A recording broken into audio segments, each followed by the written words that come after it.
understand how this works, we need a little bit of background about how Unity's Animator works. So the way we're going to do that is we have our Animator component, and if you double-click on this controller component, it's going to open up this Animator window. And it's going to be maybe a little bit small, so you can, on Mac, you can sort of swipe up. I think it's also control space. Nope. I think it might have been control space, actually. There is a button to make this full screen. I forget what it is. But I'll keep it in the small screen for now, maybe just drag it out a little bit. So we have an Animator, and I'm not actually sure if that works. I was guessing. Maybe shift space. But we have an Animator, and let me maybe draw out a quick diagram of what an Animator does. So an Animator is designed to blend between the different animations that are on your character. So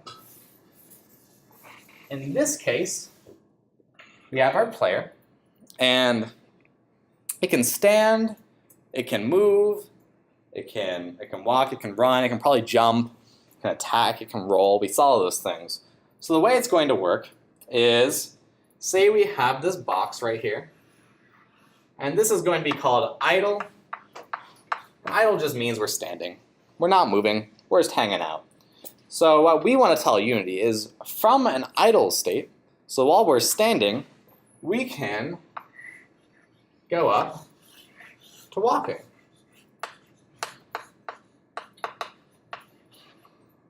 And we also want to tell it from walking, we can go back down to idle too. And then, the main thing that we have to do is we have to tell Unity when we should go over these arrows. So we need to give it the conditions to actually go from idle to walking. In addition, you might add another box over here and call this run and say you can only go to run if you've already been walking first. That makes sense. You have to at least build up some speed. So in this case, what I might use to transfer over is say, if our speed is maybe greater than 1, then you can start walking.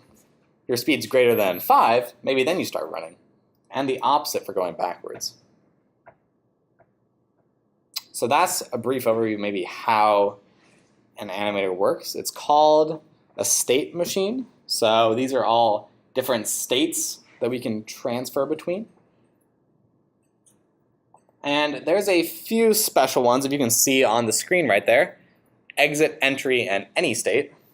So entry means when we start, that's the first one we're going to go to. So in this case, if I drag entry around, we'll see that unarmed is going to be the first thing that we go to. In this case, this animator is actually made in a very methodical and well planned out way, but it makes it tougher to see. But in addition, we also have this any state right here, which means that from any state, you can do this. So maybe we would want to say from any, we can go to jump. Something like that, right? And that would, in this situation, that would work pretty well. We don't really have any states where you wouldn't be able to jump. And then maybe you'd draw things back out to these guys and have specific ones for that. But there's a bunch of things you can do. Cool. So that's how it works. And if I sort of double click into these, you can see that you can start seeing some of those arrows that I was talking about. You can double click into all of these like angle bracket ones, and they sort of contain more. So if I go into movement, you can see there's like jumping, rolls, traversal. You can go to traversal. There's all these things right here. It gets pretty complicated. Like I said, animation, very deep and a lot of potential. Don't freak, it's tough. But we're going to be doing all the parts that are nice and very manageable. If you guys want to become pros, don't do that yet. Get used to it first and then decide whether or not you want to be a pro at animation. It takes some time. Cool. Okay. So the main thing we need to know is how are we going to get our character moving between these arrows? And the way that we do that with animators is through parameters. So if you see up here, we have our layers, but we also have parameters. And if we click on that, there's going to be all these parameters that are exposed to us. And these are all things that whoever created this character made for us. And, I mean, they're all good. They do the job. They explain what's happening. Luckily, we actually only need to worry about one. So if I go ahead and take this animator and maybe drag it off over here, maybe down here actually, and just dock it down there,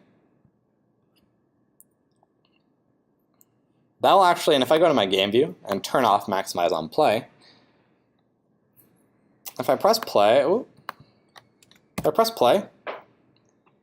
we'll start, and you can sort of see, it will show you what's currently being played in the animator. If you click on your RPG character, it will show you what's happening. And what we can do is we can start testing out what happens when we start pressing these parameters. So if I press moving, our character will start moving. And we can see that it goes over to a different animation state. And if I turn off moving, it'll go back to idle. Maybe strafing, I'm not sure what's going to happen in any of these, to be honest. Stunned, armed, relax. There's a bunch of options here, actually. And then maybe you could pump up the velocity. A lot of options. In this case, we don't really need to worry about it too much since they're all there for us. And what we really care about is just movement, so just standard walking. So that's all our character can really do at this point. So what we want to do is when we start moving, we want to turn moving on, so that it walks like this. And when we stop moving, we want to turn walking off.